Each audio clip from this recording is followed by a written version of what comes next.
Mr. President, in talking about the continuing recession tonight, you have blamed mistakes of the past, and you have blamed the Congress.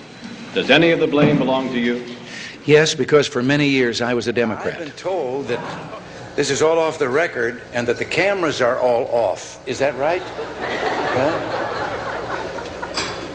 I was told that because I've been waiting years to do this. I have to interrupt right here and tell you that in one of my visits, I won't name him, I don't want to embarrass him, but one of the heads of state that I met with on this visit, he gave me one while I was on the way. Told me the story about the two fellows in the Soviet Union that were walking down the street, and the one of them says, "Have we really achieved full communism?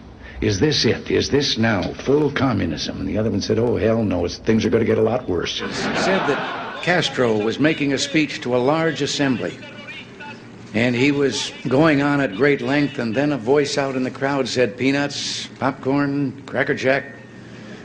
And he went on speaking, and again the voice said, "Peanuts, popcorn, Cracker Jack."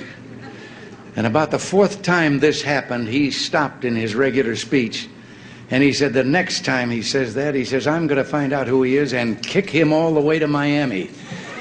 And everybody in the crowd said, "Peanuts, popcorn, Cracker Jack." In the Soviet Union, who went out to one of those state collective farms, grabbed the first worker he came to, said, "How are the crops?" "Oh," he said, "the crops never been better, just wonderful."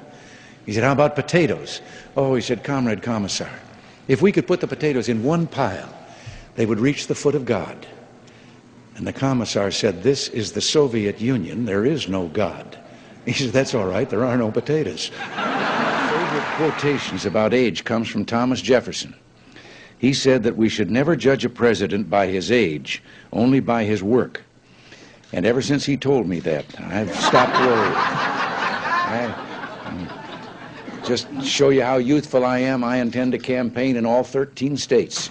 President Washington began this tradition in 1790 after reminding the nation that the destiny of self-government and the preservation of the sacred fire of liberty is finally staked on the experiment entrusted to the hands of the American people.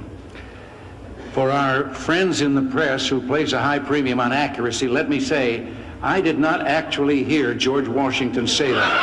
I will not make age an issue of this campaign. I am not going to exploit for political purposes my opponent's youth and inexperience. There's an American and a Russian arguing about their two countries, and the American said, "Look, in my country I can walk into the Oval Office, I can pound the president's desk and say, 'Mr. President, I don't like the way you're running our country.'" And the Russian said, "I can do that." The American said, "You can?" He says, "Yes. I can go into the Kremlin to the General Secretary's office, pound his desk and say, 'Mr. General Secretary, I don't like the way President Reagan's running his country.'" An American dog and a Polish dog and a Russian dog, they were all having a visit, and the American dog was telling them about how things were in this country.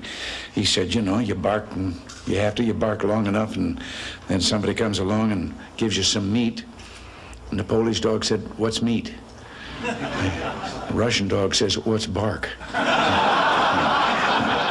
story of a fellow who was running for office as a Republican, and he was in a rural area and it wasn't known to be Republican, and he stopped by a farm to do some campaigning, and when the farmer heard he was a Republican, his jaw dropped and he said, "Wait right here till I go get Ma.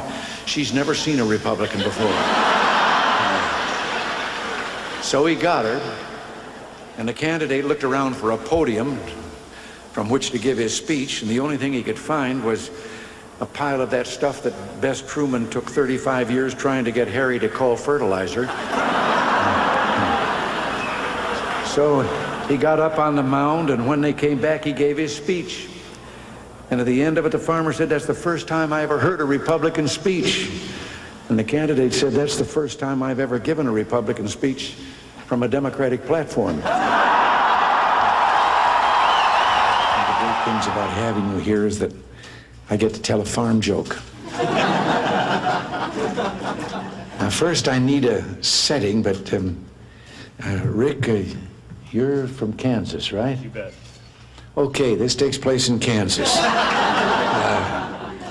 It was an old Kansas farmer there. He had a piece of creek bottom land that had never been developed at all. It was all rocks and brush and all messed up, and he started in on it, clearing it, the underbrush, and hauling away the rocks, then cultivating the soil there, and he planted a garden, everything from vegetables on to corn, and it really became a garden spot, and he was pretty proud of what he'd done. So one Sunday morning in church after the service, he asked the preacher if he wouldn't stop by to have a look.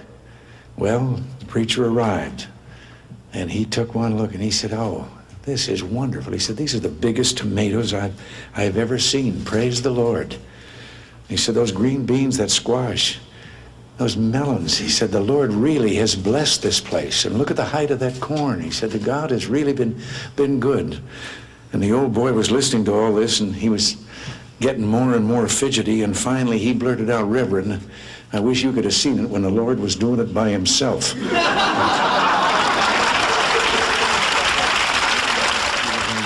The lawyer said to him, "While you were lying there at the scene of the accident, didn't someone come up to you and ask you how you were feeling, and didn't you answer that you never felt better in your life?" Well, he said, yes, I guess I remember that happening. Well, later on redirect, another lawyer was asking the question, and he said, "What were the circumstances when you gave that answer as to how you felt?"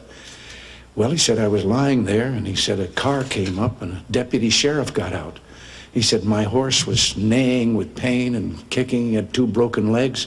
The deputy sheriff put the gun in his ear and put the horse out of his misery. He said, my dog had a broken back and was whining with pain, and he went over, did the same thing, put there and shot him. And then he came over to me and said, now, how are you feeling?"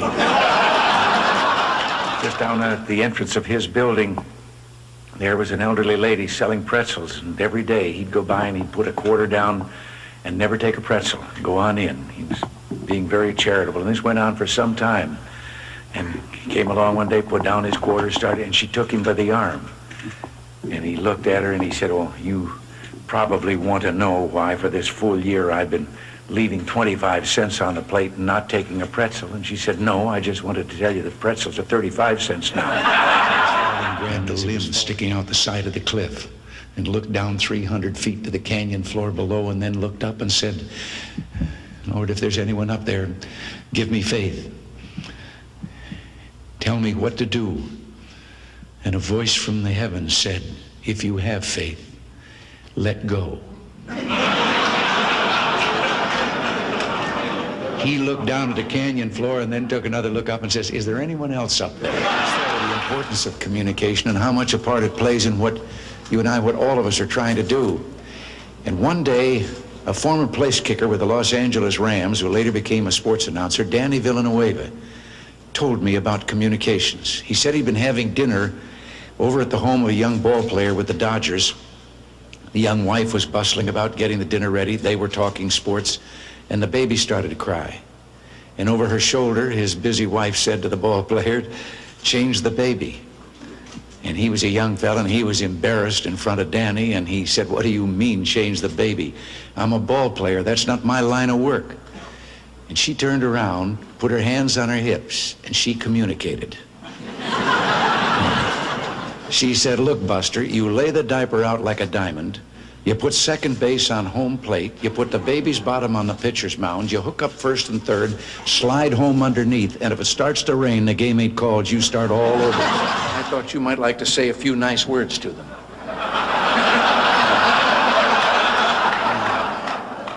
They're all from the press and radio and television. Maybe just a friendly little greeting would do.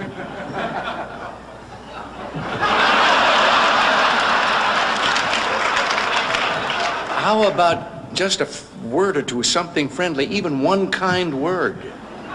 I'm thinking. On the back road, on his way to look at some property, and suddenly noticed down beside him was a chicken keeping pace with him, and he was doing 60 miles an hour.